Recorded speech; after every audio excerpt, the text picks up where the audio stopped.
آج 190 million pound case کے حوالے سے جو فیصلہ آیا ہے اس میں جو بانی پی ٹی آئی اور بشریٰ بی بی کو سزا سنائی گئی ہے اس پہ پی ٹی آئی احتجاج ضرور کر کے، لیکن میں اگر دیکھوں تو یہ احتجاج بنتا نہیں ہے۔ اس کی بہت ساری وجوہات ہیں۔ سب سے پہلی وجہ یہ ہے کہ جو ایسٹ ریکوری یونٹ بنایا گیا تھا اس میں یہ 190 ملین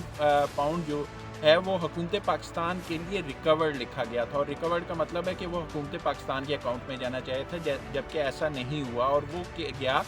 سپریم کورٹ کے اکاؤنٹ میں کسی اور طریقے سے۔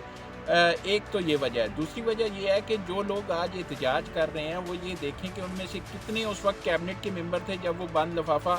منظور کیا گیا، اور اس بند لفافے کو اگر منظور کیا گیا تو انہیں اگر یہ درست لگتا تھا کہ یہ فیصلہ درست ہوا ہے تو انہیں عدالت جانا چاہیے تھا اور انہیں گواہی دینی چاہیے تھی کہ بھائی ہم اس کی حمایت کر رہے ہیں اور یہ اس وجہ سے درست ہے۔ تیسری وجہ یہ ہے کہ پی ٹی آئی کی طرف سے شور تو بہت مچایا گیا، لیکن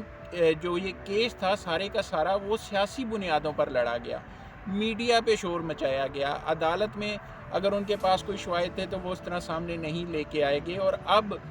وہ جو ہے وہی شور مچا رہے ہیں۔ پولیٹیکلی وہ ریلیف حاصل کرنا چاہتے ہیں لیکن میرٹ پر بات کرنے کو تیار نہیں ہے۔ فیصلہ آ گیا ہے، ابھی بھی اپیل کا حق ان کے پاس موجود ہے اور فورم موجود ہے، ہائی کورٹ ہے، سپریم کورٹ ہے، وہاں پہ جائیں، آپ ہائی کورٹ میں اپیل کریں فیصلے کے خلاف، وہاں پہ جا کے دیکھیں، اگر آپ کے پاس ثبوت ہیں تو ثبوت پیش کریں۔ لیکن مجھے فیصلے میں کوئی ایسی صورتحال نظر نہیں آتی جس سے آئندہ بھی کوئی ریلیف ملے گا۔ جو مجھے نظر آتا ہے اس میں جو ڈاکومنٹس سامنے آئے ہیں، جو شواہد سامنے ہیں، اس میں سزا میں کسی قسم کا ریلیف نظر آتا نہیں۔